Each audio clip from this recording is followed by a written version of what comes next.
Varicose vans શું છે? Varicose Wien એક વન ટાઈપ ઓફ સિરિયસ લોહીની નળીઓનો એક ડિસીઝ છે. દર બીજા માણસને મેં સફર કરતા જોયું છે અને એ છે ઘૂંટણનો દુખાવો. ચલો ચાલ્યા કરે, ગોળી લઈ લેશું, બામ લગાડી લેશું, થોડીક કસરત કરી લેશું તો ઘૂંટણનો દુખાવો જતો રહેશે. પણ કેટલા ટાઈમમાં આપણને રિલીફ મળી જતું હોય છે એનાથી? ઓકે, અમે જે ટ્રીટમેન્ટ કરીએ છીએ એનું નામ છે જેનિક્યુલર આર્ટરી એમ્બોલાઇઝેશન. એક જાપાનીઝ ટેકનિક છે.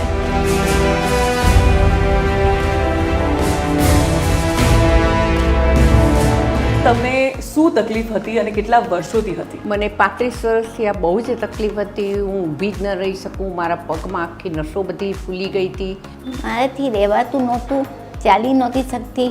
એ અલ્સરને લીધે મને બહુ પીડા થતી હતી, કારણ કે મારો ઊભો રહેવાનો બિઝનેસ છે, એના કારણે વધારે પેન થતું હતું.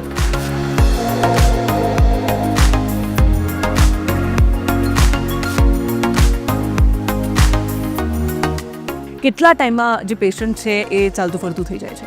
તમે વહેલી સવારે એડમિટ થાઓ, સાંજે તમે ઘરે જઈ શકો છો અને બેક ટુ તમારા રૂટીનમાં આવી શકો છો.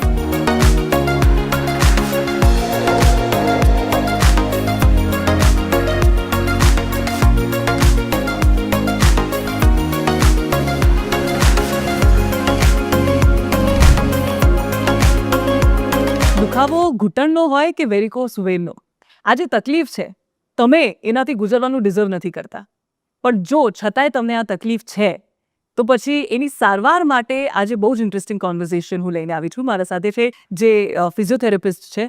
તો ડૉક્ટર ડિમ્પલ, સૌથી પહેલાં તમને પ્રશ્ન એ છે કે વેરિકોસ વેન્સ શું છે? યસ, એ વેરિકોઝ વેઇનની વાત કરીએ ને તો પેશન્ટ્સ પહેલાં વેરિકોઝ વેઇનમાં અમારી પાસે આવે ને તો બહુ બધા યર્સથી એ લોકો સફર કરી રહ્યા હોય. પહેલાં તો પગની વાત કરીએ ને તો નાની મોટી નસો દેખાતી હોય ને લીલા ભૂરા કલરની, તો એ લોકોએ નેગ્લેક્ટ કર્યો હોય. કેટલા બધા વર્ષથી હોય, મને કશું નથી થતું, ઇટ ઇઝ ફાઇન, મને કંઈ નથી થઈ રહ્યું. બટ વેરિકોઝ વેઇન એક વન ટાઈપ ઓફ સિરિયસ લોહીની નળીઓનો એક ડિસીઝ છે જેને રિયલીમાં સિરિયસલી લેવાની જરૂર છે. કે હવે વેરિકોઝ વેઇનમાં વાત કરીએ ને તો એમાં શું થાય છે. વેરિકોઝ વેઇનમાં આપણા શરીરમાં કેવું હોય કે આપણું હૃદય હોય એ બધું ઓક્સિજનેટેડ જે બ્લડ હોય એ પગ સુધી બધું સપ્લાય કરતું હોય. હવે જ્યાં સુધી પગ સુધી પહોંચે ત્યાં સુધી એમાંથી ઓક્સિજન હોય એ બધું યુઝ થઈ જાય છે. હવે જે ડીઓક્સિજનેટેડ બ્લડ છે એ પગથી ફરી વખત રિટર્ન આપણા હૃદય સુધી જવું જોઈએ. બટ જે પેશન્ટ્સ વેરિકોઝ વેઇનથી સફર થઈ રહ્યા હોય એમાં શું થાય કે એ જે ડીઓક્સિજનેટેડ બ્લડ જે પૂરેપૂરું જવું જોઈએ એ નથી જતું અને પગમાં સમવોટ જે ડીઓક્સિજનેટેડ બ્લડ છે એ ભરાઈ રહે છે. એનું રીઝન શું હોય કે જ્યારે બી મેઇન આપણું શું હોય કે જ્યારે બી બ્લડ ઉપર જાય તો આપણા જે લોહીની નળીઓમાં છે વાલ્વ સિસ્ટમ છે, બ્લડ ઉપર જાય અને વાલ્વ ક્લોઝ થઈ જવું જોઈએ.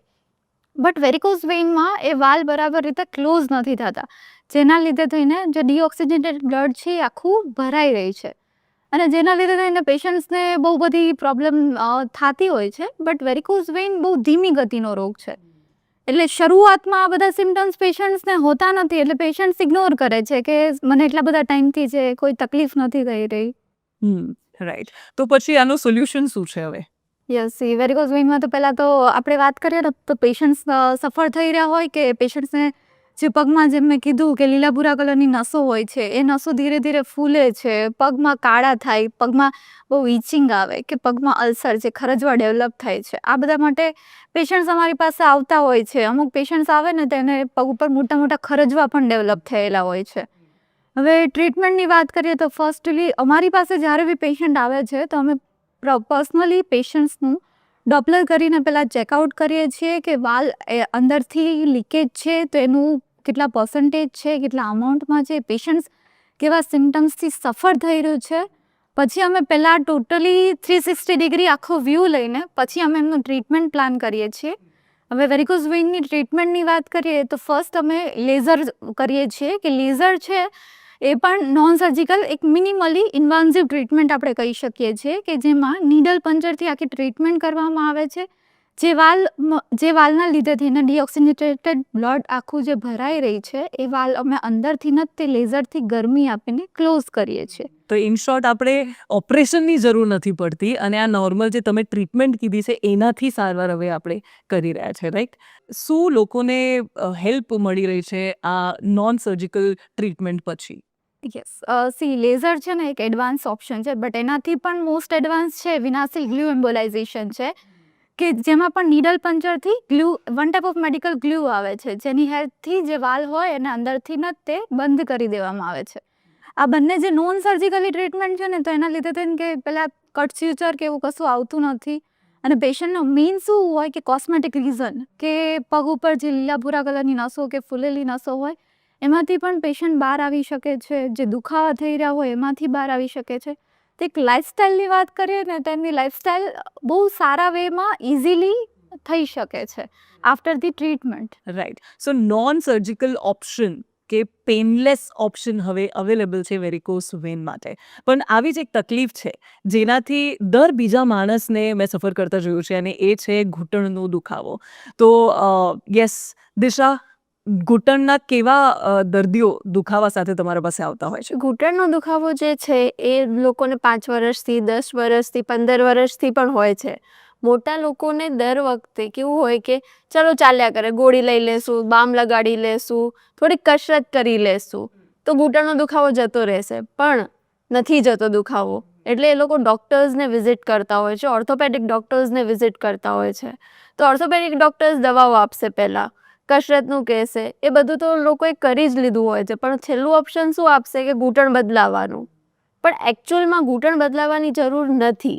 ટેકનોલોજી એટલી એડવાન્સ થઈ ગઈ છે કે આપણે નોન સર્જિકલ ટ્રીટમેન્ટ બી કરી શકીએ છીએ રાઈટ. ઘૂંટણ માટે. રાઈટ. સો એ કયા ઓપ્શન્સ છે અને કેટલા ટાઈમમાં આપણને રિલીફ મળી જતું હોય છે એનાથી? ઓકે, અમે જે ટ્રીટમેન્ટ કરીએ છીએ એનું નામ છે જેનિક્યુલર આર્ટરી એમ્બોલાઇઝેશન. એક જાપાનીઝ ટેકનિક છે. એમાં અમે નીની એન્જિયોગ્રાફી કરીએ છીએ. બહુ કોમનલી તમે સાંભળ્યું હશે કે હાર્ટની એન્જિયોગ્રાફી કરવામાં આવે છે. સેમ એવી જ રીતે અમે નીની એન્જિયોગ્રાફી કરીએ. નીની એન્જિયોગ્રાફી કરીને બધી જ લોહીની નળીઓ ચેક કરીએ છીએ. બધી જે લોહીની નળીઓ ચેક કરીએ ને ત્યારે એમાં અમે ફ્લો જોતા હોઈએ છીએ, બ્લડ ફ્લો જોતા હોઈએ છીએ વાસ્ક્યુલરનું. જે બી જ્યાં તમને દુખાવો થતો હોય છે, જ્યાં કને ઘસારાની જે પ્રોસેસ છે એ સતત ને સતત આગળ વધતી હોય છે, ત્યાં કને અમને છે ને મોયા વાસ્ક્યુલર બ્લડ ફ્લો દેખાવામાં આવે છે. ત્યાં કને અમે 45 mm માઇક્રોઝમના જે પાર્ટિકલ્સ હોય છે ઇન્જેક્ટ કરીને આખું એને ક્લીન કરી નાખીએ, આખું કાઢી નાખીએ છીએ એ ફ્લોને. એનાથી શું થાય કે જે બી ઘસારાની જે પ્રોસેસ હોય છે એ સ્ટોપ થાય છે ત્યાં ને ત્યાં. તમારો જે આર્થરાઇટિસનો સ્ટેજ આવી ગયો હશે ત્યાં ને ત્યાં સ્ટોપ થઈ જશે, એનાથી આગળ નહીં વધે, જેના લીધે થઈને દુખાવામાંથી ને એમાંથી સારો એવો આરામ મળી જશે પેશન્ટ્સને. રાઈટ. તો હવે આ જે બેનિફિટ છે કે તમે હવે નોન સર્જિકલ વેમાં, જેવી રીતે વેરિકોસ વેન છે, હવે ઘૂંટણના દુખાવાથી પણ તમે નોન સર્જિકલ પેનલેસ વેમાં તમે બહાર આવી શકો છો. તો આ ટ્રીટમેન્ટ પછી કેટલા ટાઈમમાં જે પેશન્ટ છે એ ચાલતું ફરતું થઈ જાય છે?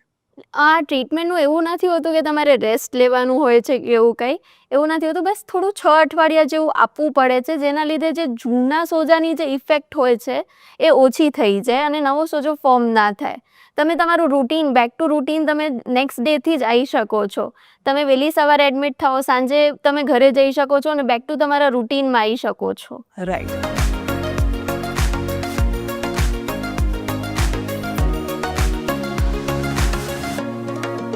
સો ગ્રીષ્માબેન, તમને શું તકલીફ હતી અને કેટલા વર્ષોથી હતી? મને 35 વર્ષથી આ બહુ જ તકલીફ હતી. હું ઊભી જ ન રહી શકું. મારા પગમાં આખી નસો બધી ફૂલી ગઈ હતી, ગાંઠો પડી ગઈ હતી ને આખો પગ મારો કાળો થઈ ગયો હતો. મારાથી કશું કામ થઈ શકે નહીં. એટલો થાક લાગે કે આમ પગમાં નસો ચડી જાય, કાફમાં મને નસો ચડી જાય, બધું બહુ જ તકલીફ હતી. તો પછી તમને આ જે સોલ્યુશન છે કેવી રીતે મળ્યો? હોમિયોપેથિક દવાથી થોડું રિલેક્સ કર્યું, પણ પછી પેપરમાં એડ આવતી હતી આ બેન્કર્સ હોસ્પિટલની, એટલે એમાંથી જોઈને હું પછી અહીંયા એ લોકોનું કન્સલ્ટ કર્યું મેં, અને બધું એને અહીંયાના ડૉક્ટર પાસેથી બધું મેં એમનું જાણ્યું, અને પછી જાણ્યા પછી હું અમદાવાદ ગઈ અને મેં 2 પગનું ઓપરેશન કરાવી લીધું. પણ મને બહુ જ સારું છે અને બહુ જ ફેર પડી ગયો છે. એટલે હું તો કહું છું કે હવે આવું જ કરાવવું જોઈએ. વિનોદભાઈ, તમને કેટલા વર્ષોથી આ વેરિકોસ વેનની તકલીફ હતી? મને મેડમ 3 વર્ષથી વેરિકોસ વેનની તકલીફ છે. હા. પણ અગાઉ મેં લેઝર ટ્રીટમેન્ટ કરાવી હતી બીજી હોસ્પિટલમાં, પણ મને એનાથી સારું નહોતું થયું. હા.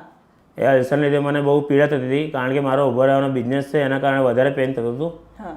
પછી મેં પેપરમાં એડ વાંચીને અહીં આવ્યો અને મને સારું લાગ્યું. અહીંયા આગળ ડ્રેસિંગ કરાયું 1-2 મહિના પછી એમને મને જણાવ્યું કે તમારે ગ્લુવાળી ટ્રીટમેન્ટ કરાવવી પડશે. તો પછી મેં ગ્લુવાળી ટ્રીટમેન્ટ નહીં કરાવી. એની લીધે મને અલ્સરમાં 50% થી 70% રાહત છે. કામમાં કેટલી રાહત છે? ના, હવે મને થોડું કામમાં સારી રાહત છે અને જે ટ્રીટમેન્ટ કરાવી એના પછી, અને ટ્રીટમેન્ટ બી એવી સારી છે કે એનાથી કંઈ બહુ પેન થતું નથી આપણને. રાઈટ. તો હવે જો તમારી ટ્રીટમેન્ટ છે એના પછી હવે કેવું લાગી રહ્યું હવે છે? બહુ સરસ લાગે છે. જેને પણ આવી તકલીફ હોય તે અહીંયા હોસ્પિટલમાં ડાયરેક્ટ તમે આવવું જોઈએ ને ડૉક્ટરની સલાહ પ્રમાણે કામ કરવું જોઈએ. અત્યારે મને ટ્રીટમેન્ટ પછી મને બહુ ઘણું સારું આનંદ થાય છે કે જીવવું હોય તો આવી રીતે ટ્રીટમેન્ટ લેવાની અને સારી રીતે જીવવાનું. સો આ જે ઓપરેશન વગરની ટ્રીટમેન્ટ છે એ હવે તમે પણ એનો લાભ લઈ શકો છો. જે સ્ક્રીન પર તમને ડિટેલ્સ તમે જોઈ શકતા હશો, તો એમાં તમે રીચ આઉટ કરીને you can also make sure કે તમે પણ પેન ફ્રી લાઈફ જીવો. અને ઓપરેશનથી હવે તમને કે કોઈને પણ બીવાની જરૂર નથી, કેમ કે ઓપરેશન છે જ નહીં. હવે છે એક ટ્રીટમેન્ટ જે પેનલેસ છે અને તમારી લાઈફ પણ એ પેનલેસ કરી દેશે.